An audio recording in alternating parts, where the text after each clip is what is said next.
So students will continue with the aims of education in Vedic period. कल हमने जो 3 AIIMS पढ़े थे उसके अलावा आज के आगे के एम्स अब हम आज कवर करते हैं। जो चौथा एम है वो है फॉर्मेशन ऑफ कैरेक्टर।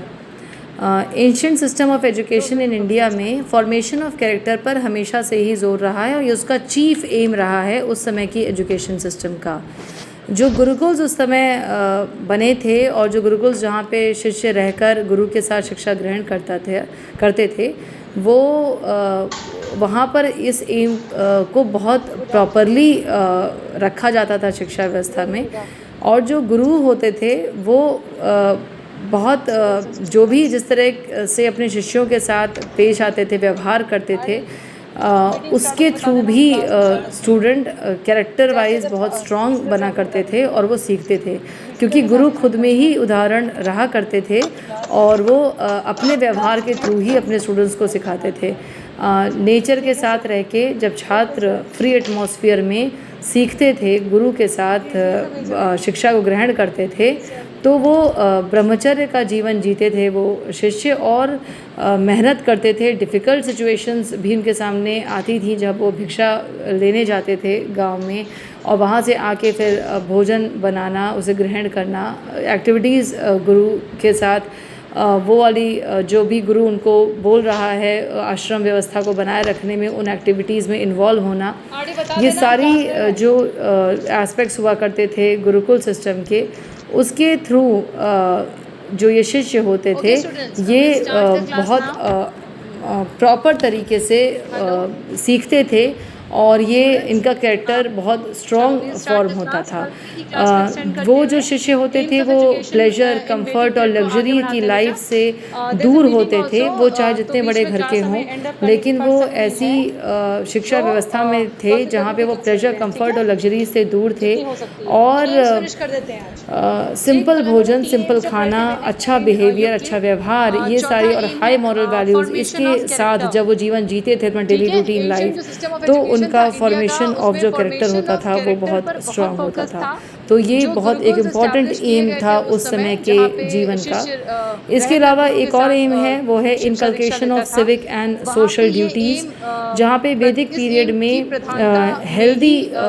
सिविक और सोशल लाइफ के लिए सेंस डेवलप किया जाता था, जिससे जो शिष्य हैं वो अपनी जो फ्यूचर लाइफ है उसको बैलेंस्ड फॉर्म में हैप्पीली जी सकें, खुश रहें और वो जो नॉर्म्स हैं सोसाइटी के उसको फॉलो कर सकें, क्योंकि उन्हें इन गुरु के साथ जो शिक्षा मिलती थी उस गुरुकुल से निकल के उन्हें सामाजिक जीवन ही जीना होता था, तो उनको उसके लिए पूरी तरह से तैयार किया जाता था उन शिष्यों को। तो जो भी उनकी जो रूटीन लाइफ थी उसमें उनको सोशल ड्यूटीज़ और सिविक सेंस उनके अंदर डेवलप किया जाता था और उनके डेली रूटीन में इस तरह की एक्टिविटीज़ थी, जैसे एनिमल्स को सर्विस देना, जो भी गाय जो रखते थे वो आश्रम में उसको उसकी सेवा करना, जो भी सोसाइटी में जाकर जब वो भिक्षा ले रहे हैं तो वहाँ पे जाके सोसाइटी में जाके सोशल सेंस सीखना। तो कई इस तरह की एक्टिविटीज़ आश्रम में हुआ करती थी जिसके थ्रू इन शिष्यों में सिविक और सोशल ड्यूटीज़ डेवलप होती थी।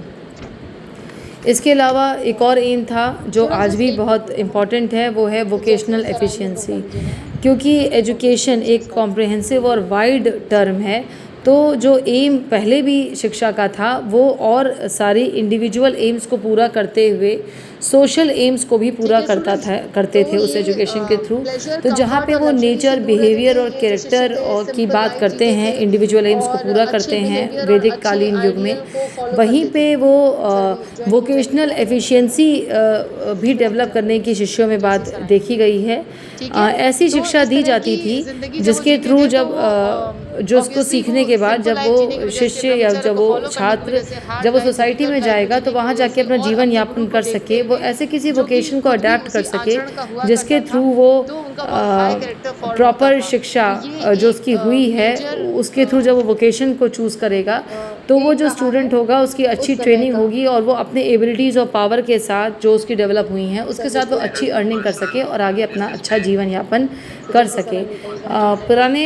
युग में ये व्यवस्था थी कि जो अलग अलग कास्ट के लोग हैं वो अलग अलग प्रोफेशंस में जाएंगे, अलग अलग ऑक्यूपेशंस में जाएंगे, तो उसी हिसाब से उनको शिक्षा दी जाती थी। और वो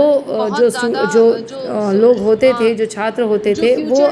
सोसाइटी और सोशल सर्विस के लिए पूरी तरह से तैयार होते थे और अपने जीवन